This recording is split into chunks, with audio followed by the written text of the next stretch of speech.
এই নাস্তাটি দেখতেই এত সুন্দর, না জানি খেতে কত মজা, তাই না? আসসালামু আলাইকুম, ব্যাক টু মাই চ্যানেল বিনোদন বিডি।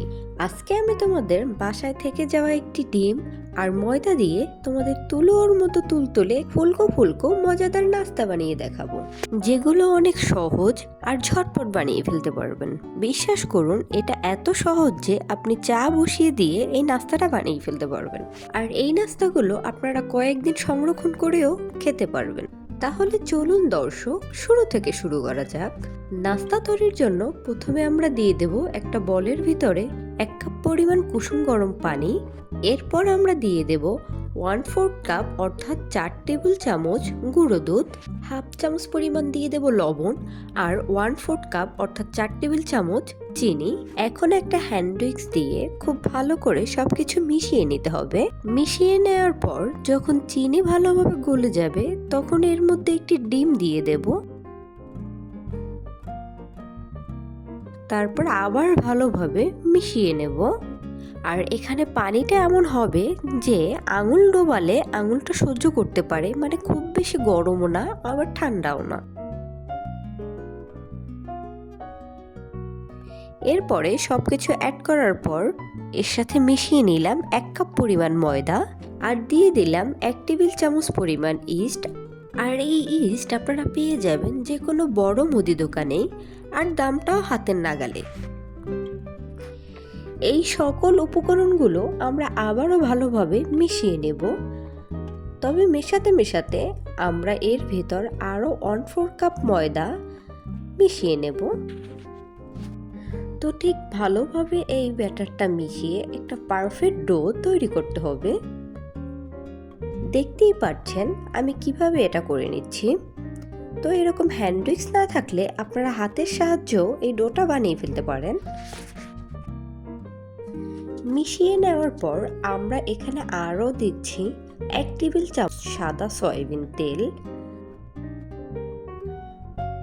তেল দেওয়ার পরে আমরা এটাকে আরও ভালোভাবে মিশিয়ে নিচ্ছি। এভাবে একটু সময় নিয়ে সবকিছুকে ভালোভাবে মিশিয়ে পারফেক্ট একটি ব্যাটার তৈরি করতে হবে। এটাকে যত পারফেক্টভাবে বিট করা যাবে ব্যাটারটা ততই ভালো হবে। তো খুব ভালো করে ব্যাটারটা ফেটিয়ে নিয়েছি। এখন আমাদের পারফেক্ট একটি ব্যাটার তৈরি হয়ে গিয়েছে। আর এখন কিন্তু ব্যাটারটি আমাদের একদম রেডি হয়ে গেছে। আর এই পর্যায়ে আমরা ডোটি ঢেকে রেখে দেব 10 মিনিটের জন্য। আর এই 10 মিনিটের মধ্যে পারফেক্ট ডো তৈরি হয়ে যাবে। এবার ঢেকে দিচ্ছি প্রায় 10 মিনিটের জন্য। তো ফিরে এলাম প্রায় 10 মিনিট পর। তো দেখতেই পাচ্ছেন ডোটি কিন্তু খুব ভালোভাবে ফুলে গিয়েছে। এখন আমরা ব্যাটারটি হাত দিয়ে খুব ভালোভাবে মেখে নিচ্ছি। আর দেখতেই পাচ্ছেন আমাদের ডোটা ঠিক এরকম হবে। হাত দিলে হাতের সাথে এরকম আঠালোভাবে লেগে যাবে। তো এখন চলে যাব নাস্তাগুলোকে ভাজার জন্য। নাস্তাগুলোকে ভাজার জন্য একটা প্যান বসিয়ে দিয়েছি। প্যানে পরিমাণ মতো তেল দিয়ে দিয়েছি। তারপরে তেলটিকে ভালোভাবে গরম করে ব্যাটারটা হাতের মুঠে করে চিপে চিপে দিয়ে দিতে হবে। আর এই পর্যায়ে চুলার আঁচটাকে হাই ফ্লেমে রাখতে হবে। তাহলে তেলের উপর ব্যাটার দেওয়ার সাথে সাথেই এগুলো ফুলে একেবারে ভেসে উঠবে। এখন আমরা একটি প্যানে যতগুলো ধরে অতগুলো বল বল করে দিয়ে দেব। আর এগুলো কিন্তু উল্টে পাল্টে ভাজার কোনো দরকার নেই। এরা নিজেরাই ঘুরে ঘুরে দুইটি সাইড খুব ভালোভাবে ভাজা হয়ে যায়। দেখতেই পাচ্ছেন কালার চলে এসেছে।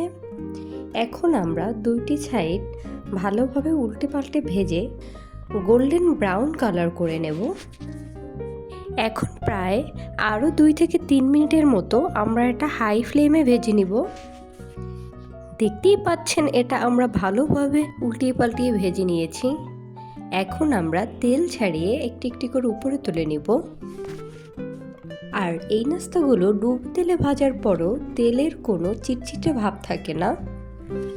এগুলো শুধু দেখতেই সুন্দর হয় না, খেতেও কিন্তু দুর্দান্ত মজা। নাস্তাগুলো আপনি একদিন বানিয়ে বেশ কয়েকদিন রেখে খেতে পারবেন। এবার নাস্তাগুলো আমাদের ভাজা হয়ে গেছে, উঠিয়ে নিচ্ছি। এই নাস্তাগুলো অনেক বেশি সফট আর নরম হয়, মুখে দিতেই গলে যায়। এগুলো আপনি বড়দের জন্য, বাচ্চাদের জন্য, উভয়ের জন্যই নাস্তার হিসেবে দিতে পারবেন। আর এটা সবাই পছন্দ করবে। রেসিপিটি ফলো করে বাসায় সবাই ট্রাই করবেন। আর পরবর্তী ভিডিও দেখার আমন্ত্রণ জানিয়ে বিদায় নিচ্ছি। আল্লাহ হাফেজ।